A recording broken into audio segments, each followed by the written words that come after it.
Yo, chill. You look like you need to be taken care of, nigga. You look like you need to go to the dentist. You need to look like you need to brush your teeth. You look like you need hygiene, nigga. You look like you need help. Tell your man 50 send you an ounce or something, yo. You might need 2 ounces, nigga. That's why Paid in full movie, nigga. I got a G for every bump in your face, nigga. I promise you that, nigga. Tony Yayo just humiliated Jim Jones in the most brutal way possible, and he didn't even have to say a word. The G-Unit rapper sat back and watched Jim Jones completely destroy himself on camera with one of the most embarrassing meltdowns in recent hip-hop history.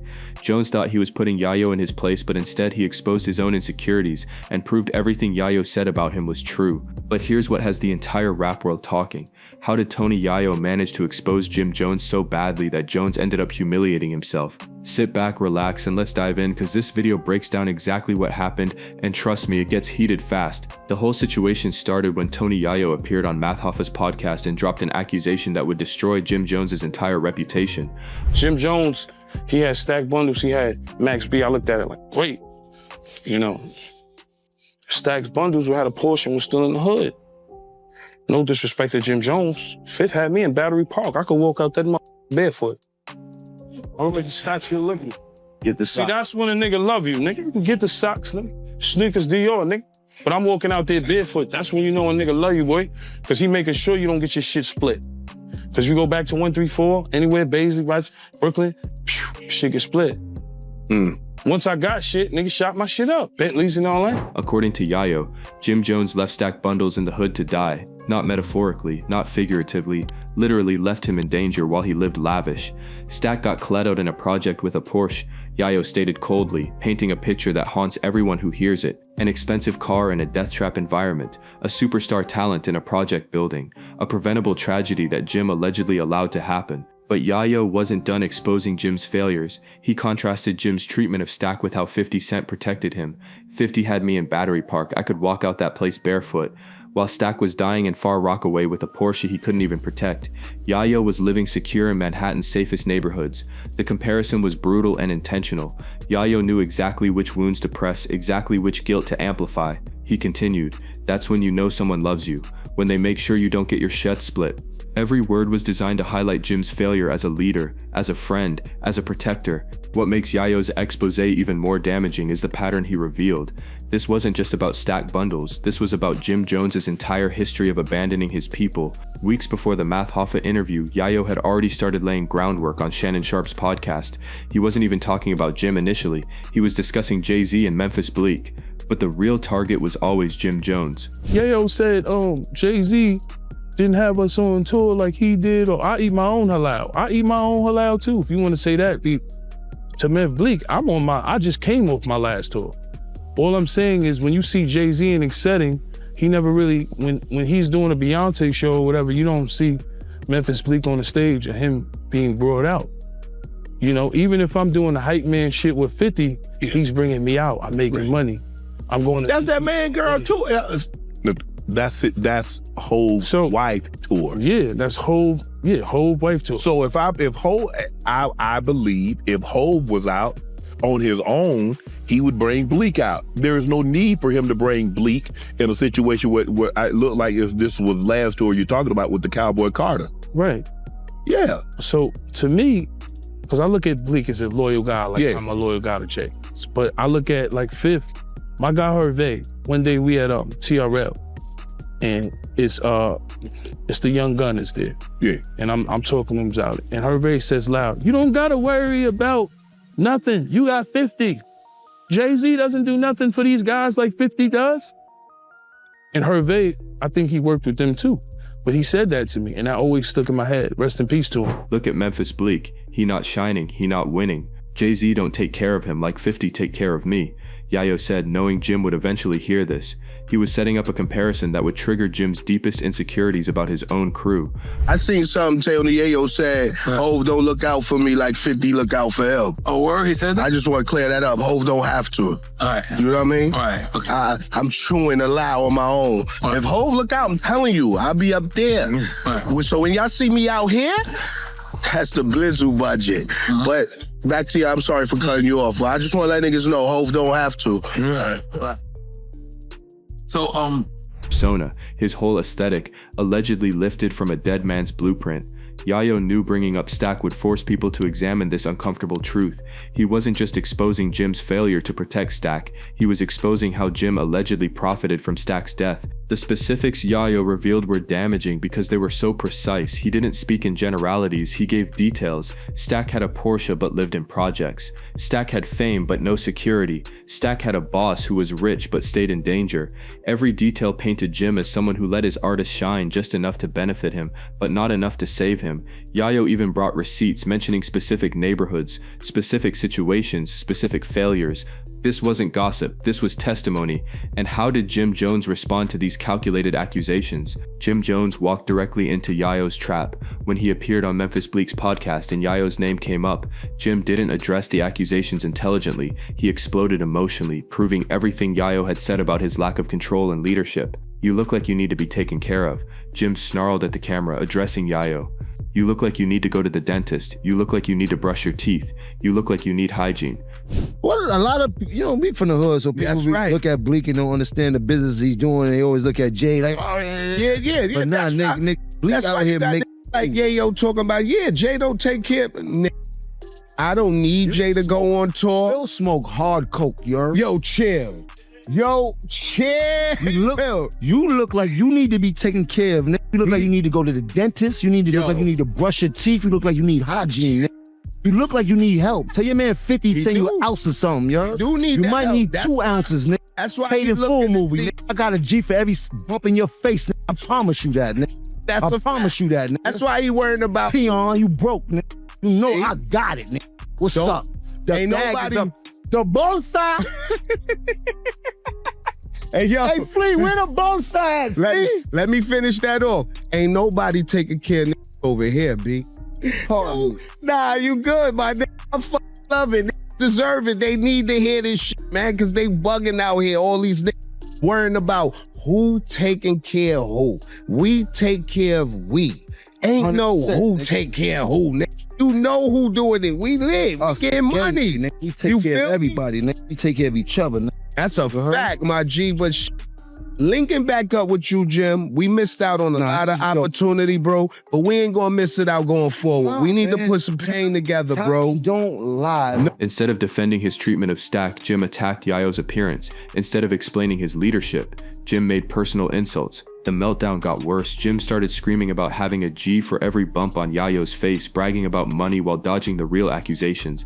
Memphis Bleek tried calming him down, but Jim was gone, lost in rage that only made him look guiltier.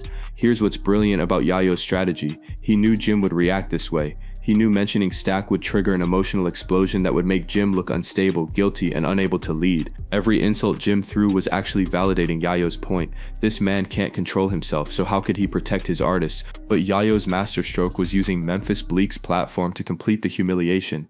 By first comparing Bleek's situation to his own, Yayo created a conversation that would inevitably reach Jim Jones. He knew Bleek and Jim were connected through New York hip-hop. He knew Jim would feel compelled to respond on Bleek's show. Yayo basically used Bleek as bait to lure Jim into a public forum where his emotional instability would be exposed to millions. The timing was surgical. Plant the seed on Shannon Sharp, drop the bomb on Math Hoffa, then watch Jim self-destruct on Memphis Bleek. But was this orchestrated attack just about Stack bundles? Yayo's real genius was connecting Stack bundles to a pattern of Jim's failures. After Jim's meltdown, Yayo delivered the final blow by reposting Max B on Instagram. Max B, another artist Jim allegedly abandoned and betrayed. Max B, who claims Jim stole his whole wave movement. Max B, who's been Jim's enemy for over a decade. By bringing Max into it, Yayo was showing this wasn't an isolated incident, this was Jim's pattern. Abandon your artists, steal their style, let them suffer while you prosper. The streets immediately understood what Yayo was exposing. This wasn't just about loyalty or money, this was about Jim Jones being exposed as someone who uses people and discards them. The evidence was overwhelming. Stack Bundles died in the projects with a Porsche. Max B ended up with 75 years in prison. Mel Murder got shot and Jim Jones got rich off their struggles. Yayo didn't need to spell it out. The pattern spoke for itself. And Jim's emotional response only confirmed what everyone suspected. The guilt was eating him alive. What made this humiliation complete was how Yayo controlled the narrative from start to finish. He never raised his voice, never lost control, never seemed emotional. While Jim was screaming about dentists and hygiene, Yayo was calmly posting on Instagram, letting Jim's meltdown speak for itself. Thing y'all niggas do, I don't do. I do the other thing. Everything y'all niggas go across the street that way, I'm going up. Holla at your boy. I do other things, man. I don't do what y'all niggas do. I don't do what niggas do. I don't watch niggas' money. I don't care. I just do what I do. The contrast was devastating. Winans one man in control, strategically dismantling his enemy. Another man in chaos, emotionally confirming every accusation through his reaction. The deeper layer of Yayo's expose revealed something about the G-Unit versus Dipset war that never ended. While 50 Cent and Cam'ron found peace, Yayo and Jim Jones never reconciled. Yayo remembered every slight, every diss, every moment of disrespect from the 2000s. This wasn't just about stacked bundles. This was about settling 2 decades of scores. By exposing Jim's treatment of his artists, Yayo was proving G-Unit superiority in the most painful way possible. We protected our people, you let yours die. That was the message. Industry insiders started connecting dots. Yayo had laid out Jim's sudden fashion evolution after Stack's death, his wave movement after Max B's incarceration, his continued success while his day one suffered. Yayo didn't need to explicitly say Jim was a vulture, he just presented facts and let people draw conclusions. The conclusion was obvious and damaging. Jim Jones built his career on the graves and jail cells of his artists. But why did this particular expose hit so hard that Jim completely lost control? The answer lies in the specific nature of survivor's guilt. Yayo knew Jim carried Stack's death like a weight around his neck. By publicly questioning Jim's role in that tragedy, Yayo was attacking Jim's deepest wound. Every successful artist who loses a friend wonders if they could have done more, but Yayo wasn't letting Jim wonder. He was publicly declaring Jim didn't do enough, that Jim chose money over loyalty, success over friendship. What's brilliant about Yayo's attack is how he made Jim's wealth work against him. Every time Jim flexed about money during his meltdown, he was essentially confirming Yayo's point. You have all this money, but Stack still died broke in the projects. You brag about G's for every bump on my face, but you couldn't pay for Stack's security. The more Jim flexed, the worse he looked. Yayo had turned Jim's success into evidence of his failure as a leader. The psychological warfare didn't stop there. Yayo knew that by bringing up Stack bundles publicly, he was forcing Jim to relive his worst trauma in front of millions. Every time Jim tells his version of trying to save Stack Bun, the $25,000, the G-Wagon, the brownstone offer, he sounds more desperate, more guilty, more like someone trying to convince himself he did enough. Yayo weaponized Jim's guilt and turned it into public humiliation. So what's the lasting damage from this calculated destruction? The streets have already chosen sides, and it's not looking good for Jim Jones. Young artists are questioning whether they'd want Jim as a boss, knowing the history with Stack and Max B. Old heads are revisiting Jim's past with new eyes, seeing patterns they previously ignored. The culture is having conversations about what real loyalty looks like, and Jim has become the example of what not to do. Yayo's expose also revealed something about power dynamics in hip-hop. He showed that emotional control beats emotional outbursts every time. While Jim was screaming and insulting, Yayo was calculating and strategic. The loudest voice in the room isn't always the strongest. Sometimes it's the most desperate. Jim's meltdown didn't show strength, it revealed weakness, guilt, and an inability to face hard truths about his past. The Max B repost was particularly devastating because it showed Yayo had more ammunition. If Jim wants to continue this war, Yayo has a whole roster of Jim's former artists and associates who could tell similar stories. The threat is implicit but clear. I can do this all day, I have receipts, and each one damages you more than the last. Jim's trapped between defending himself and potentially triggering more exposures. Looking at the aftermath, Tony Yayo achieved something remarkable. He didn't just win a beef, he rewrote Jim Jones's entire narrative.